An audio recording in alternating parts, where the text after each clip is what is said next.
Hello everyone. ਅੱਜ ਅਸੀਂ business study Punjab school education board class +2 ਤੀਸਰਾ ਚੈਪਟਰ ਜਿਹੜਾ ਸ਼ੁਰੂ ਕਰਨ ਜਾ ਰਹੇ ਹਾਂ, ਜਿਹਦਾ ਨਾਮ ਹੈ ਜੀ ਪ੍ਰਿੰਸੀਪਲਸ ਆਫ ਮੈਨੇਜਮੈਂਟ, ਜਿਹੜਾ ਕਿ ਕਾਫੀ ਇੰਪੋਰਟੈਂਟ ਚੈਪਟਰ ਜਿਹੜਾ ਮੰਨਿਆ ਗਿਆ ਹੈ। ਸੋ ਇਸ ਚੈਪਟਰ ਦੇ ਵਿੱਚ ਸਭ ਤੋਂ ਪਹਿਲਾਂ ਜਿਹੜਾ ਅਸੀਂ ਟੌਪਿਕ ਡਿਸਕਸ ਕਰਨਾ ਹੈ ਜੀ, ਉਹ ਹੈ nature of principals of management ਜਾਂ ਕਰੈਕਟਰਿਸਟਿਕਸ ਆਫ ਪ੍ਰਿੰਸੀਪਲਸ ਆਫ ਮੈਨੇਜਮੈਂਟ। ਹੁਣ ਇਹ ਪ੍ਰਿੰਸੀਪਲਸ ਆਫ ਮੈਨੇਜਮੈਂਟ ਕੀ ਹੈਗੇ ਆ? देखो जिमें आप अपनी लाइफ के अपने को कई तरह के सिद्धांत होंगे ना, प्रिंसीपल्स होंगे आ, फिर असी उन्होंने अकॉर्डिंग जोड़ा वा अपनी लाइफ के जोड़ा एक्ट करते हैं, अपनी लाइफ के एक दूसरे के नाल जोड़ा कम्यूनीकेट करते हैं। कुछ प्रिंसीपल्स, कुछ सिद्धांत, कुछ नियम जोड़े असी अपनी लाइफ के मन के चलते हैं। सो ये भी इदा के सिद्धांत आ, नियम आ, रूल्स रेगूलेशनस आ, जिन्हों के अकॉर्डिंग एक मैनेजमेंट नूं जोड़ा काम करना पैंदा है। सो ये की करैक्टरिस्टिक्स ने, की नेचर ने। सब तो पहली लाइन, सब तो पहला जो नेचर है ये है कि ये एक जर्नल गाइडलाइनस है। जर्नल गाइडलाइनस का मतलब है कि जो प्रिंसीपल्स ऑफ मैनेजमेंट तो हैनरी फ्योल ने, हैनरी फ्योल नूं फादर ऑफ जर्नल मैनेजमेंट कहा जाता है। हैनरी फ्योल ने जोड़े तो प्रिंसीपल्स दिते आ 14 प्रिंसीपल्स, उन्होंने प्रिंसीपल्स नूं जस्ट एक जर्नल गाइडलाइनस जी मन्निया जाता है कि वो तुहाडे वास्ते एक जर्नल गाइडलाइनस है, क्योंकि ये प्रिंसीपल्स जोड़े आ ये फिजिकल साइंस वांगू या नैचुरल साइंस वांगू जोड़े एग्जैक्ट नहीं होंगे। वो इस करके आ क्योंकि ये ह्यूमन बिहेवियर शामिल है। ह्यूमन बिहेवियर की है कि टाइम के अकॉर्डिंग, अपनी सिचुएशन के अकॉर्डिंग चेंज होता रहता, इस करके ये एग्जैक्ट जोड़े आ एग्जैक्ट साइंस नहीं हैगी, एग्जैक्ट प्रिंसीपल्स नहीं हैगे। सो इस करके ये की आ एक जर्नल गाइडलाइनस आ। एग्जाम्पल के तौर पर जिमें इतने आप प्रिंसीपल्स ऑफ फेयर रेमूनरेशन का एग्जाम्पल लेने। प्रिंसीपल ऑफ फेयर रेमूनरेशन की कहता है कि जिन्ने भी एम्पलॉइज तुहाडे ऑर्गेनाइजेशन के काम कर रहे हैं, उन्होंने जी सैलरी आ वो फेयर होनी चाहिए है, रीजनेबल होनी चाहिए है। मतलब उन्होंने काम के अकॉर्डिंग उन्होंने सही रेमूनरेशन जोड़ा है वो पे किया जाए, यानी घट ना दिता जाए, उन्होंने काम के अकॉर्डिंग ही पे किया जाए। सो पहला तो अपना है जी नेचर जर्नल गाइडलाइन आ। दूसरा आ जाता है जी जिन्ने भी प्रिंसीपल्स मैनेजमेंट के हैनरी फ्योल ने दिते वो सारे के सारे यूनीवर्सली अवेलेबल है, यानी कहने का मतलब हर एक ऑर्गेनाइजेशन के वो प्रिंसीपल्स जोड़े आ एप्लीकेबल आ, चाहे वो कोई कमर्शियल ऑर्गेनाइजेशन हो, चाहे नॉन कमर्शियल हो, चाहे कोई छोटा बिजनेस है, चाहे कोई बड़ा बिजनेस है, चाहे कोई पब्लिक बिजनेस है, चाहे कोई प्राइवेट कंपनी है, चाहे कोई पब्लिक कंपनी, मतलब हर एक ऑर्गेनाइजेशन के सारे के सारे प्रिंसीपल्स जोड़े आ वो अपलाई होंगे है। सो इस करके ये यूनीवर्सैलिटी का मतलब कि हर जगह पर अपलाई होना। सो ये प्रिंसीपल्स हर ऑर्गेनाइजेशन के अपलाई होंगे। तीसरा जोड़ा इसका नेचर आ जाता है जी फ्लैक्सीबिलिटी। हुण जो प्रिंसीपल्स है मैनेजमेंट के वो फ्लैक्सीबल आ बाय नेचर। वो इस करके क्योंकि जदों भी कोई भी चेंजिज आउंदी है ना, चेंजिस के अकॉर्डिंग वेखो कहते suitable changes can be made in these principles in accordance with need and circumstances. जिदा की जरूरत होगी, जिदा दी सरकमस्टेंसिस होणगियां, उहदे अकॉर्डिंग असी इन्हां प्रिंसीपल्स नूं चेंज कर सकते हैं।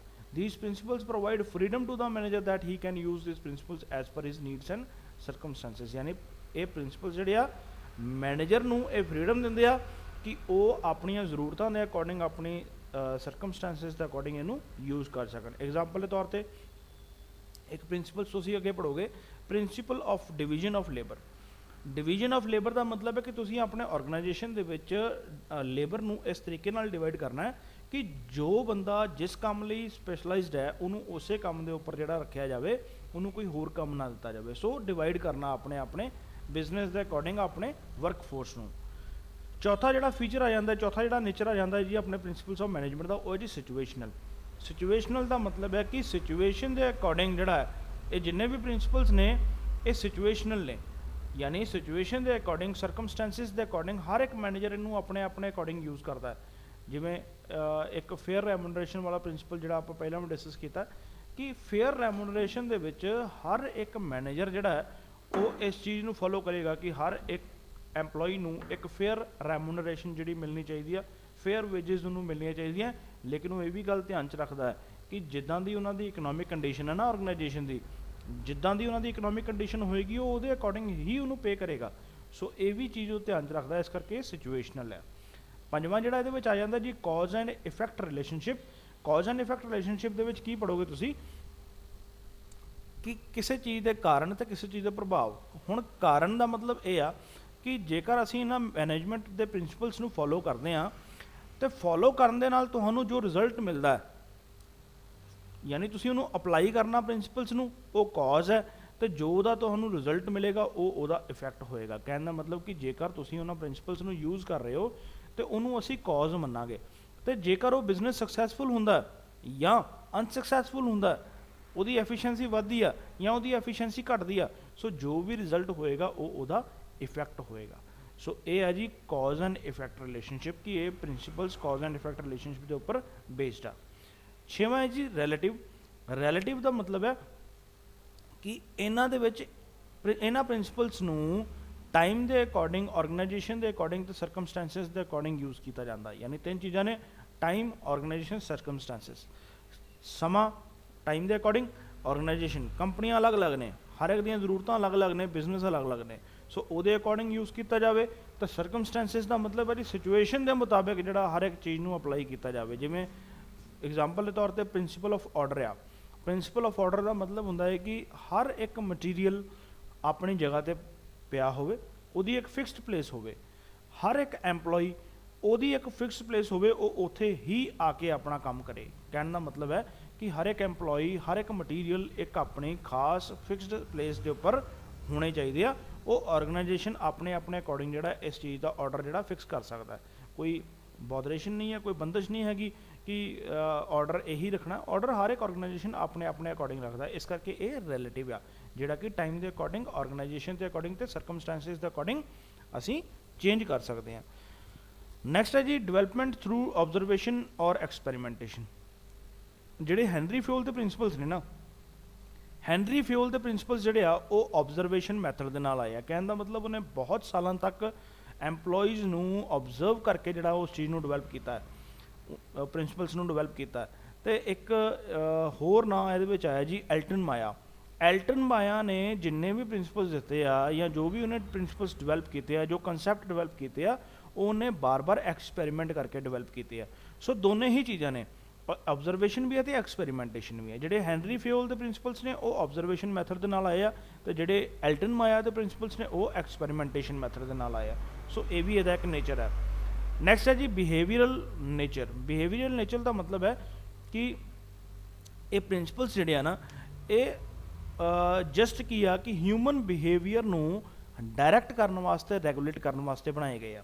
मतलब कि तुसीं की करना है, इन्हां प्रिंसिपल्स नूं यूज़ करके तुसीं ह्यूमन बिहेवियर नूं डायरैक्शनस देनियां, उन्हां नूं गाइडेंस देनियां, उहदे अकॉर्डिंग ही जिहड़ा वो अपने ऑर्गेनाइजेशन नूं जिहड़ा वो एफिशिएंटली या इफैक्टिवली जिहड़ा वो काम कर सकणगे। सो ये भी है जी बिहेवियरल नेचर है कि इहदे विच असीं की करना है, ह्यूमन बिहेवियर नूं डायरैक्ट करना है। नैक्सट जिहड़ा फीचर आ जाता जी इक्वल इंपोर्टेंस केयरफुल एप्लीकेशन। देखो इक्वल इंपोर्टेंस का मतलब है कि हर एक नूं बराबर इंपोर्टेंस देनी, और किन्हां नूं देनी है, वो की है कि हर एक काम नूं इक्वल इंपोर्टेंस दी जाए, हर एक एम्पलॉई नूं इक्वल इंपोर्टेंस दी जाए, क्योंकि किसी नूं भी ज़्यादा जिहड़ा है वो पार्शियलिटी जिहड़ी ना की जाए। तो एक बैलेंस होना चाहिए सेंट्रलाइजेशन तो डिसेंट्रलाइजेशन का। सेंट्रलाइजेशन का मतलब होंदा जिहदे विच हर एक डिसीजन, हर एक प्लान, पॉलिसीज़ जिहड़ियां वो एक कह लो कि सेंटर दे विच होंदियां। कहने का मतलब कि जिहदे विच एक बंदा सारिਆਂ ਨੂੰ गाइड कर रहा। डिसेंट्रलाइजेशन का मतलब होंदा जिहदे विच तुसीं उस चीज़ नूं की कीता, अपनी अथॉरिटी नूं, अपनी पावर्स नूं थल्ले वंड दिता, डेलीगेट कर दिता। अथॉरिटीज़ वंडन दे नाल हेल्प की होया, की फायदा होया तुहानूं? अथॉरिटीज़ वंडन दे नाल फायदा ये हो गया जी, तुसीं अपने किसी खास काम के उपर कॉन्सनट्रेट कर सकते हो, बाकी तुसीं काम जिहड़े वो डेलीगेट कर दिते हैं। सो उन्हां दे डिसीजन डिपार्टमेंट वाइज लैने। कहने का मतलब सेंट्रलाइजेशन दे विच की है, इक्को बंदा कंट्रोल करता है, इक्को बंदा डिसीजन लैंदा है। डिसेंट्रलाइजेशन दे विच की है, असीं काम नूं डिवाइड कर दिंदे आ, पावर्स नूं वंड दिंदे आ, डेलीगेशन कर दिंदे आ, डिपार्टमेंट्स दे विच चेंज कर दिंदे आ, फिर वो जिहड़े डिसीजनस ने वो डिपार्टमेंट के हैड ही लैंदे आ। 10वां जिहड़ा इहदा ये कह लो कि नेचर है प्रिंसिपल्स का, वो है जी helpful in decision making. Decision making वास्ते ये प्रिंसिपल्स बहुत हैल्पफुल ने, क्योंकि जेकर असीं ये प्रिंसिपल्स नूं फॉलो करते हैं तो तुसीं जिहड़े मैनेजरियल डिसीजनस लैंदे हो ना, वो बड़ी एफिशिएंसी दे नाल लओगे। क्योंकि हैनरी फ्यूल ने ये साफ गल कही आ ਕਿਉਂਕਿ ਉਹਦਾ ਬਹੁਤ ਸਾਲਾਂ ਦਾ ਐਕਸਪੀਰੀਅੰਸ ਜਿਹੜਾ ਕੰਪਨੀ ਦੇ ਵਿੱਚ ਰਿਹਾ ਹੈ। ਸੋ ਕਿਸੇ ਵੀ ਆਰਗੇਨਾਈਜੇਸ਼ਨ ਦੀ ਜਿਹੜੀ ਸਕਸੈਸ ਹੈ ਨਾ, ਉਹ ਇਹਨਾਂ ਪ੍ਰਿੰਸੀਪਲਸ ਆਫ ਮੈਨੇਜਮੈਂਟ ਤੋਂ ਬਗੈਰ ਜਿਹੜਾ ਹੈ ਪੋਸੀਬਲ ਹੀ ਨਹੀਂ ਹੈ। ਸੋ ਮੈਂ ਆਸ ਕਰਦਾ ਕਿ ਤੁਹਾਨੂੰ ਇਹ ਟੌਪਿਕ ਅੱਛੇ ਤਰੀਕੇ ਦੇ ਨਾਲ ਸਮਝ ਲੱਗੀ ਹੋਏਗੀ। ਇਸੇ ਤਰੀਕੇ ਦੇ ਨਾਲ ਮਿਲਾਂਗੇ ਕਿਸੇ ਨੈਕਸਟ ਟੌਪਿਕ ਦੇ ਨਾਲ, ਕਿਸੇ ਨੈਕਸਟ ਵੀਡੀਓ ਦੇ ਵਿੱਚ।